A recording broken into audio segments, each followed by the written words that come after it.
ಇದು ಚಿಕ್ಕಬಳ್ಳಾಪುರ ಜಿಲ್ಲೆ. ರಾಜಧಾನಿ ಬೆಂಗಳೂರಿಗೆ ಕೇವಲ 60 ಕಿಲೋಮೀಟರ್ ದೂರದಲ್ಲಿದೆ.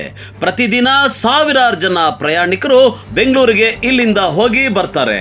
ಇದರಿಂದ ಖಾಸಗಿ ಬಸ್ಸುಗಳ ದಂಧೆ ಹೆಚ್ಚಾಗಿದ್ದು, ಖಾಸಗಿ ಬಸ್ಸುಗಳ ಮಾಲೀಕರು ಒಪ್ಪಂದದ ಮೇರೆಗೆ ಅನುಮತಿ ಪಡೆದು ಪ್ರಯಾಣಿಕರನ್ನ ಪಿಕಪ್ ಡ್ರಾಪ್ ಸ್ಟೇಜ್ ಕ್ಯಾರಿಯೇಜ್ ದಂಧೆ ನಡೆಸ್ತಾ ಇದ್ದಾರೆ. ಇದರಿಂದ ಸರ್ಕಾರಕ್ಕೆ ಪ್ರತಿ ವರ್ಷ ಕೋಟ್ಯಾಂತರ ರೂಪಾಯಿ ರಾಜಧನ ನಷ್ಟವಾಗ್ತಾ ಇದೆ. ಜಿಲ್ಲೆಯಲ್ಲಿ 63 ಸ್ಟೇಜ್ ಕ್ಯಾರಿಯೇಜ್ ಪರ್ಮಿಟ್ ಇದ್ದು, ಅದರಲ್ಲಿ ಪ್ರಸ್ತುತ 43 ಚಾಲನೆಯಲ್ಲಿವೆ. 100ಕ್ಕೂ ಹೆಚ್ಚು ಒಪ್ಪಂದದ ಮೇರೆಗೆ ಲೈಸೆನ್ಸ್ ಇದ್ದು, ಅವರೆಲ್ಲರೂ ಸ್ಟೇಜ್ ಕ್ಯಾರಿಯೇಜ್ ದಂಧೆ ನಡೆಸ್ತಾ ಇದ್ದಾರೆ. ಚಿಕ್ಕಬಳ್ಳಾಪುರ ಬೆಂಗಳೂರು ಇದು ಅನ್ಆಥರೈಸ್ಡ್ ಆಪರೇಷನ್ ನಡೀತಾ ಇದೆ. ಇದು ನಮ್ಮ ಗಮನಕ್ಕೂ ಬಂದಿದೆ. ಮಾನ್ಯ ಲೋಕಾಯುಕ್ತರು ಕೂಡ ಇದ್ರ ಬಗ್ಗೆ ಗಮನ ಸೆಳೆದಿದೆ, ಇದು ಮಾಡಿದ್ದಾರೆ, ನೋಟಿಸ್ ಕೊಟ್ಟಿದ್ದಾರೆ.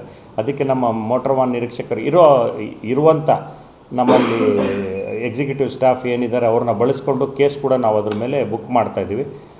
ಸುಮಾರು ಕೇಸ್ಗಳು ಬುಕ್ ಮಾಡಿದ್ದೀವಿ. ಅದ್ರ ಮೇಲೆ ನೋಟಿಸ್ ಇಶ್ಯೂ ಮಾಡಿ, ಚೆಕ್ ರಿಪೋರ್ಟ್ ಇಶ್ಯೂ ಮಾಡಿ ಕೇಸಸ್ ಬುಕ್ ಮಾಡಿದ್ದೀವಿ.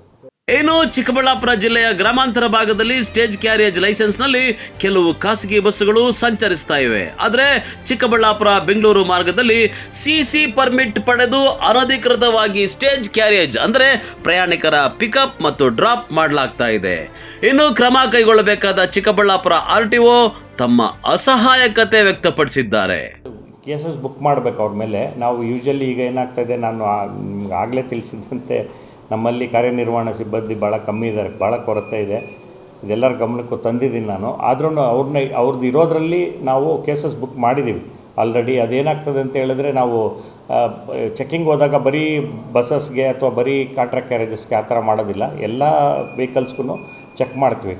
ಹಾಗೆ ಈ ವರ್ಷವೂ ಅಷ್ಟೇ ಸುಮಾರು ಎಲ್ಲ ವೆಹಿಕಲ್ ಸೇರಿ, ಎಲ್ಲ ಗುಡ್ಸ್ ವೆಹಿಕಲ್ಲು ಬಸ್ಸಸ್ ಎಲ್ಲ ಸೇರಿ ಸುಮಾರು 4,000ಕ್ಕಿಂತ ಜಾಸ್ತಿ ಕೇಸ್ಗಳನ್ನ ನಾವು ಬುಕ್ ಮಾಡಿದ್ದೀವಿ ಈ ಇದರಲ್ಲಿ. ಹಾಗೂ 1.25 ಕೋಟಿಗಿಂತ ಜಾಸ್ತಿ ಒಂದು ರೆವಿನ್ಯೂನ ನಾವು ಕಲೆಕ್ಟ್ ಮಾಡಿದ್ದೀವಿ. ಯಾವುದು ಬರೀ ಎನ್ಫೋರ್ಸ್ಮೆಂಟಿಂದ, ಬರೀ ಚೆಕ್ಕಿಂಗಿಂದ. ಅದು ಹೋದ ವರ್ಷಕ್ಕಿಂತ ನಮ್ಮ 78 ಲಕ್ಷ ಇತ್ತು ಹೋದ ವರ್ಷ. ಅದಕ್ಕಿಂತ ಸುಮಾರು ಒಂದು 50 ಲಕ್ಷ ರೂಪಾಯಿ ಜಾಸ್ತಿ ಕಲೆಕ್ಟ್ ಮಾಡಿದ್ದೀವಿ ಈ ಸತಿ. ದಂಡ ಕಲೆಕ್ಟ್ ಮಾಡೋದು ಇದಂತಲ್ಲ, ಒಂದು ರೆಗ್ಯುಲೇಟ್ ಮಾಡಬೇಕು ಅಂತ ಅದು ಟ್ರಾಫಿಕ್ನ. ಅದರಿಂದ ನಮ್ಮಲ್ಲಿರೋ ಒಂದು ಕಾರ್ಯನಿರ್ವಹಣಾ ಸಿಬ್ಬಂದಿ ಕೊರತೆ ಇರೋದ್ರಿಂದ ಇರೋ ಸಿಬ್ಬಂದಿನ ಬಳಸ್ಕೊಂಡು ಇಷ್ಟು ಕೆಲಸನ ಮಾಡ್ತಾ ಇದ್ದೀವಿ. ಇನ್ನು ಜಿಲ್ಲೆಯ ಕೆಲವೆಡೆ ಗ್ರಾಮಾಂತರ ಭಾಗದಲ್ಲಿ ಅನುಮತಿ ಪಡೆದು ಅನಧಿಕೃತ ಅಕ್ರಮವಾಗಿ ಚಿಂತಾಮಣಿ ಬೆಂಗಳೂರು, ಶಿಡ್ಲಘಟ್ಟ ಬೆಂಗಳೂರು, ಚಿಕ್ಕಬಳ್ಳಾಪುರ ಬೆಂಗಳೂರು ಮಾರ್ಗದಲ್ಲಿ ಅಕ್ರಮವಾಗಿ ಸಂಚಾರ ನಡೆಸ್ತಾ ಇದ್ದಾರೆ. ಚಿಕ್ಕಬಳ್ಳಾಪುರ ಜಿಲ್ಲೆಯಲ್ಲಿ ಖಾಸಗಿ ಬಸ್ಸುಗಳ ದಂಧೆ ಹೆಚ್ಚಾಗಿದ್ದು, ಅತಿ ವೇಗ ಅಜಾಗರೂಕತೆಯ ಚಾಲನೆಯಿಂದ ಅಪಘಾತಗಳು ಕೂಡ ಹೆಚ್ಚಾಗ್ತಾ ಇವೆ. ಇನ್ನು ಕ್ರಮ ಕೈಗೊಳ್ಳಬೇಕಾದ ಅಧಿಕಾರಿಗಳು ಕಂಡೂ ಕಾಣದಂತಿದ್ದಾರೆ. ಕ್ಯಾಮರಾಮನ್ ಪ್ರವೀಣ್ ಜೊತೆ ಕಳವಾರ ಅರುಣ್, MMTV ನ್ಯೂಸ್, ಚಿಕ್ಕಬಳ್ಳಾಪುರ.